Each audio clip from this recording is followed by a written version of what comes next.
আমরা অনেকে আছি মাটির চুলায় নতুন পাতিল দিয়ে রান্না করতে চাই না, কালি ভরে যাবে এর জন্য। আর কালি উঠাতে কতটা কষ্ট যারা মাটির চুলা রান্না করে তারাই একমাত্র জানে। আমি এখন যে কাজটা করব, যদি আপনারা ঠিক এইভাবে মাটির চুলায় রান্না করেন, কোনো পাতিলে কালি লাগবে না, আর কালি যদি লেগেও থাকে উঠে যাবে, কোনো সমস্যা নাই। প্রথমে আমি ন্যাড়া মাথায় তেল দিতেছি। ন্যাড়া মাথা বলতে হচ্ছে পাতিলের তলায় একটুখানি তেল দিয়ে ভালো করে ঘষে মাখিয়ে নিতেছি।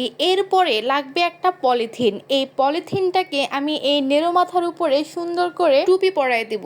এখন এটা যদি ছেলে হয় তাহলে টুপি পরাবো, আর এটা যদি মেয়ে হয় তাহলে আমি এটাকে সুন্দর করে ঘুমটা দিয়ে বউ সাজায়া দিব। আমি এখানে সবুজ কালার একটা পলিথিন নিয়েছি, আপনারা চাইলে যে কোনো পলিথিন নিতে পারেন, কোনো সমস্যা নাই। ডাবল করে দিলে আরো বেশি ভালো হবে। আমি এখানে একটা পলিথিনে দিয়ে দিলাম। পলিথিন দিয়ে এটাকে বউ বানানো শেষ। এখন এটাকে রান্না করার জন্য চুলায় বসিয়ে দিব। এই তো দেখেন রান্না হচ্ছে, আর রান্না শেষের অবস্থাটা দেখেন।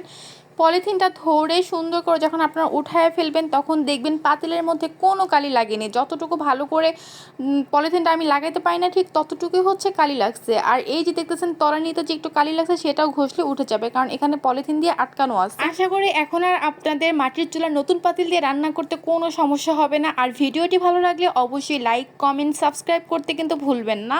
থ্যাংক ইউ সবাইকে।